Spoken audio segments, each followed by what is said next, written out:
Buongiorno, ben trovati, benvenuti a questa edizione di TG Sicilia. Vediamo insieme le principali notizie. Sicilia al voto, urne aperte oggi e domani in 128 comuni dell'isola. Sono 4 i capoluoghi chiamati al voto: Catania, Siracusa, Ragusa e Trapani. Carenza di presidenti di seggio nella città etnea. Tragico incidente stradale a Favare, un tredicenne muore cadendo dallo scooter sul quale viaggiava come passeggero. Il ragazzino ha sbattuto violentemente la testa, per lui non c'è stato nulla da fare, paese in lutto. Ponte sullo Stretto, geologi ed esperti da tutta Italia riuniti a Messina per discutere tempi e modi di realizzazione del progetto. Alla 2 giorni ha partecipato anche il ministro Musumeci. Preoccupano i dati dell'ultimo report della Caritas di Catania, sempre più poveri in città. Oltre la metà sono maschi e italiani, tra le cause l'aumento della disoccupazione e i continui rincari.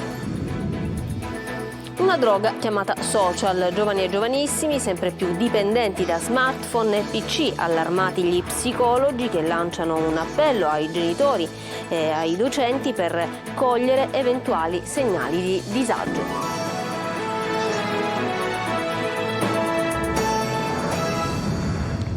Alle 7 di questa mattina si sono aperte le urne in 128 comuni siciliani. Si chiuderanno oggi alle 23 per riaprirsi domani fino alle ore 15. I siciliani sono chiamati a eleggere sindaci e consiglieri comunali, coinvolti 4 capoluoghi di provincia: Catania, Ragusa, Siracusa e Trapani. Ma sentiamo il punto da Manlio Viola. Sono 128 i comuni siciliani che domani e lunedì sono chiamati al voto per eleggere altrettanti sindaci e rinnovare i consigli comunali e le circoscrizioni. I seggi saranno aperti dalle 7 alle 23 di domani, dalle 7 alle 15 di lunedì. La popolazione coinvolta è di 1.387.169 abitanti, di cui 301.104 anche per le elezioni dei 6 consigli circoscrizionali dei rispettivi presidenti a Catania. In 113 centri fino a 15.000 abitanti si voterà con il sistema maggioritario, in 15 comuni nei quali l'eventuale ballottaggio si terrà l'11 e il 12 giugno con quello proporzionale. I consiglieri comunali da eleggere sono 1.646, le sezioni elettorali che saranno costituite 1.579.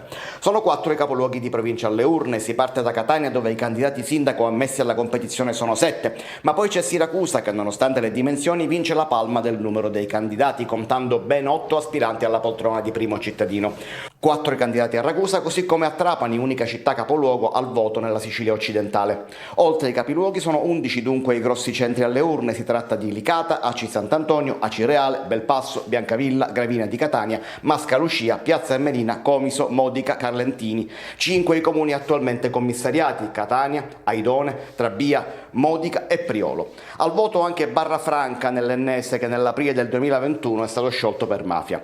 Per essere eletto al primo turno in Sicilia, a differenza del resto del paese, l'aspirante sindaco dovrà superare il 40% dei consensi. La tornata elettorale si tiene contemporaneamente alle amministrative nell'altra regione a statuto speciale, la Sardegna, e ai ballottaggi in 41 comuni nel resto del paese, dove si è votato il primo turno 2 settimane fa. Fari accesi su Catania, la più grande delle città in cui si vota in tutta Italia, ma continuano a mancare presidenti e segretari di seggi, come ci racconta Tonino De Mana.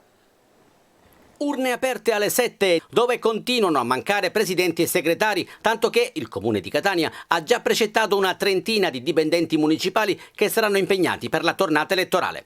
La legge elettorale delle elezioni amministrative in Italia è di tipo maggioritario per quanto riguarda l'elezione del sindaco, con la ripartizione dei consiglieri che avviene in maniera proporzionale. Essendo Catania un comune con più di 15.000 abitanti, se nessun candidato al primo turno dovesse ottenere il 40% dei voti, allora si procederà al ballottaggio tra i 2 più votati. Scheda azzurra per sindaco e consiglio comunale, rosa per il rinnovo delle circoscrizioni. L'elettore, sia per il consiglio comunale che per quello circoscrizionale, può esprimere una o 2 preferenze nella stessa lista, ma di genere diverso, una femminile ed una maschile. Il voto espresso per una lista si estende anche al candidato sindaco ad esso collegato e non viceversa, il cosiddetto effetto trascinamento. Previsto anche il voto disgiunto, che rende libero l'elettore di votare separatamente per un candidato sindaco e per una lista a questo non collegato. collegata.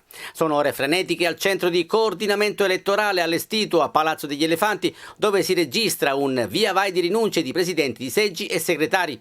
200 euro il compenso per il presidente, 148 per il segretario. Eppure piovono le rinunce. In molti, a microfoni spenti, non ritengono congruo il compenso a fronte di un'elevata responsabilità. Dicevamo dipendenti comunali precettati e pronti a sopperire alle assenze. Se l'ordine arriva dall'alto è così. Perfetto. Amen. Sì, purtroppo siamo stati precettati come dipendenti comunali per fare i presidenti di seggi a queste elezioni e quindi serviamo la città comunque in questo momento. Probabilmente ci sono più ragioni, c'è una disaffezione per l'impegno, per la politica da parte dei cittadini, molte responsabilità e il compenso è abbastanza contenuto. Insomma, un insieme di fattori spinge le persone a rinunciare. In passato in effetti non c'era necessità di precettare noi dipendenti. Per chi avesse smarrito il certificato elettorale potrà presentarsi al centro anagrafe di Corso Indipendenza di Via La Marmora oppure nelle sedi delle 6 circoscrizioni.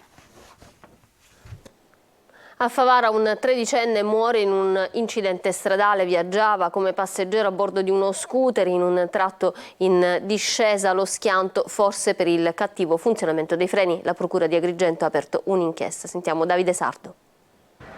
Una discesa ripida, l'asfalto reso viscido dalla pioggia e lo scooter Piaggio Scarabeo con a bordo 2 ragazzini che si schiantano contro questo muretto di una palazzina in via Portella nella zona alta di Favara, nell'Agrigentino. Il passeggero Antonio Mendolia, 13 anni, sbatte violentemente la testa contro questo tubo pluviale marrone spaccandolo. Nonostante indossasse il casco, il giovanissimo muore sul colpo. Lievi ferite per il conducente di 14 anni, medicato sul posto dai sanitari del 118. Ennesima tragedia dunque a Favara, ancora una giovane vita spezzata e una famiglia distrutta dal dolore. All'incidente stradale nella cosiddetta zona Montagnè hanno assistito alcuni dipendenti e clienti di un'autofficina, i quali avrebbero sentito le urla di aiuto e le frasi sul cattivo funzionamento dei freni del ciclomotore da parte dei 2 giovani pochi istanti prima dell'impatto con il muretto. Sono stati i meccanici a prestare i primi soccorsi e a chiamare subito il 118. Sul posto anche un'infermiera che vive nella zona che ha tentato di rianimare il giovane, ma è stato tutto inutile. Il 13enne era già morto. Poi l'arrivo delle ambulanze, dei vigili urbani e dei carabinieri per i rilievi di rito. La Procura di Agrigento ha aperto un fascicolo d'inchiesta per accertare l'esatta dinamica del drammatico incidente. Il sindaco di Favara, Antonio Palumbo, che si è recato sul luogo della tragedia, ha proclamato il lutto cittadino per il giorno dei funerali. Intanto l'intera comunità di Favara è sotto shock per i continui tragici avvenimenti sconvolgenti. Appena 2 mesi fa la morte improvvisa di Davide Licata, anche lui 13 anni, morto in una palestra al termine di un allenamento di basket. Poco più di una settimana fa invece un altro 13enne, Gabriele Terranova, è stato investito da un'auto in corsa in via Ruggero. La prognosi ancora oggi è riservata. Un terremoto di magnitudo compresa tra 3.7 e 4.2 è stato registrato alle 6:44 di questa mattina dall'INGV nella zona di Catania. Al momento non si hanno ulteriori informazioni, vi aggiorneremo nel corso delle prossime edizioni. Dopo l'approvazione del decreto Ponte adesso si discute sulla realizzazione dell'opera. A Messina si è tenuta una 2 giorni organizzata dall'Istituto Nazionale di Geologia con la partecipazione di tecnici ed esperti e del ministro Nello Musumeci. Francesco Triolo. Una dicotomia ormai superata dai fatti, perché il ponte sullo stretto che ha diviso in pro e contro adesso magari continuerà a farlo, ma più sulle modalità per realizzarlo. Il decreto Ponte approvato dal Parlamento ha dato il via libera alla realizzazione dell'opera adesso a Messina, ma non solo. Si discute sul come e sul quando. Così una 2 giorni organizzata dall'Istituto Nazionale di Geologia tra Reggio Calabria e Messina ha messo a confronto tecnici ed esperti, ponendo l'accento su una serie di interrogativi legati alle criticità e alla sicurezza, ma l'indicazione è chiara e arriva dal governo. Il ponte sullo stretto è una infrastruttura che deve essere realizzata. Poi voi deciderete come realizzarla. Non chiedetelo a noi politici. E non diteci neppure che non si può realizzare, perché altrimenti abbiamo perso la partita prima ancora di cominciare a giocare.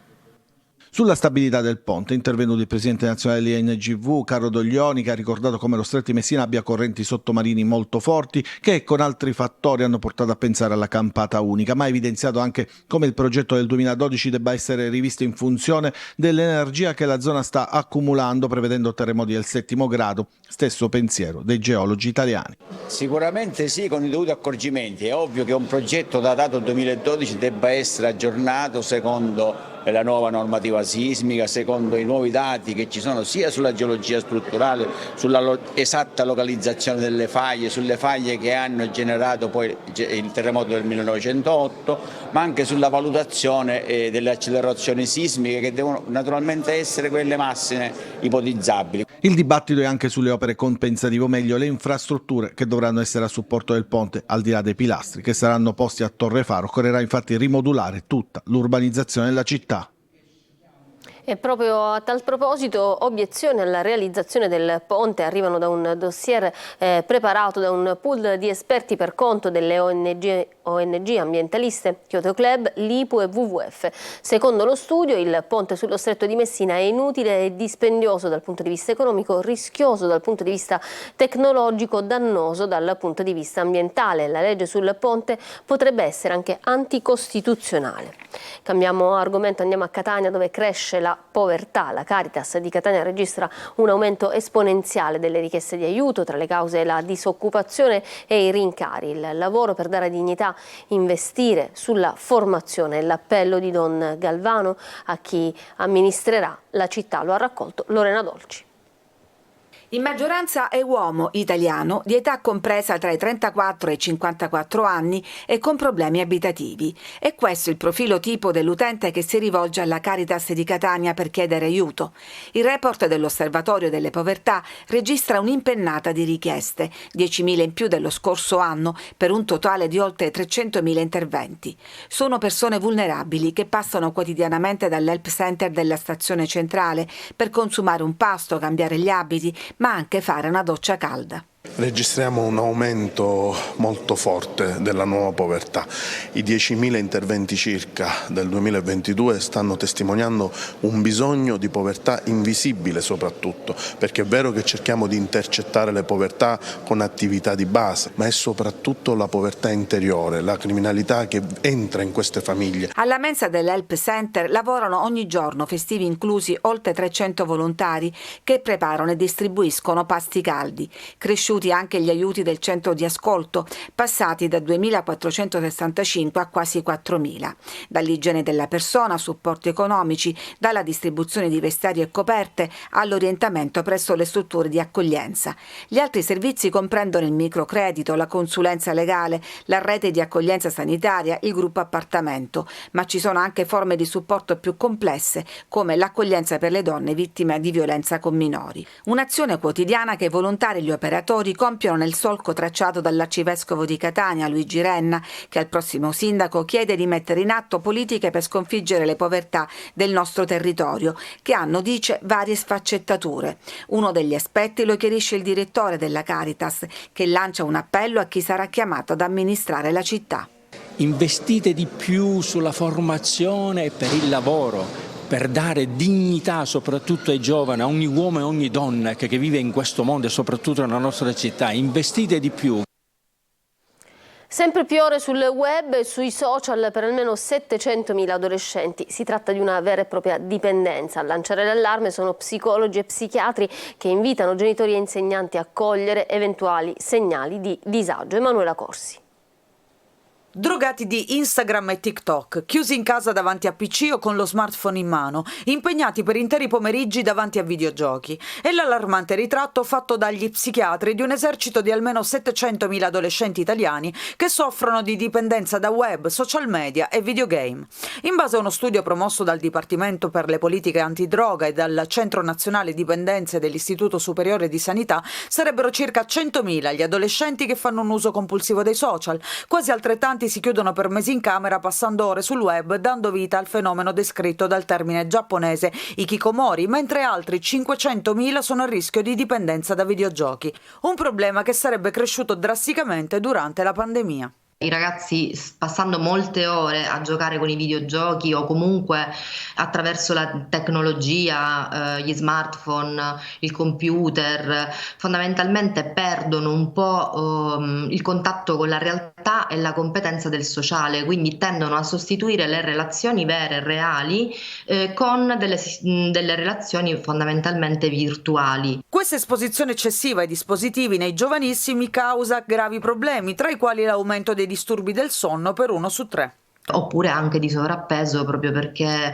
la loro vita diventa molto sedentaria, non scende il più delle volte anche il rendimento scolastico, perché i ragazzi appunto dedicano poche ore allo studio. L'appello dei medici ai genitori e agli insegnanti è quindi quello di osservare i ragazzi a casa e in classe per cogliere eventuali segnali di disagio. Cioè, se un ragazzo amante dello sport, del calcio, della pallavolo e comincia a non andare agli allenamenti, quando il ragazzo comincia ad avere problemi ad alzarsi la mattina perché ha passato buona parte della nottata giocando ai videogiochi, quando comincia ad allentare le sue reti di relazioni sociali normali, lì bisognerebbe che cominciasse a scattare un campanellino d'allarme. Secondo gli psicologi, quello che può fare un genitore è stabilire delle regole per limitare il tempo trascorso dai giovani con cellulari e computer.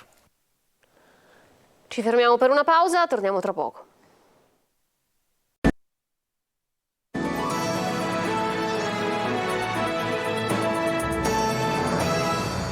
Ritorniamo in studio con lo sport e il calcio. A Palermo parla e si sbilancia l'amministratore delegato del club rosanero Giovanni Gardini, che fissa l'obiettivo Serie A in tempi brevi. Marco Gullà.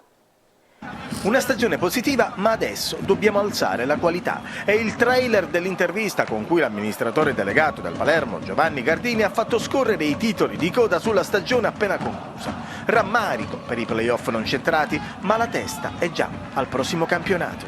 Vincere è un obiettivo che abbiamo, però dobbiamo stare bene attenti a non vincere per casualità. La casualità non produce nessun tipo di beneficio se non il piacere momentaneo. Noi invece dobbiamo creare le solide basi per avere un club importante nella massima serie.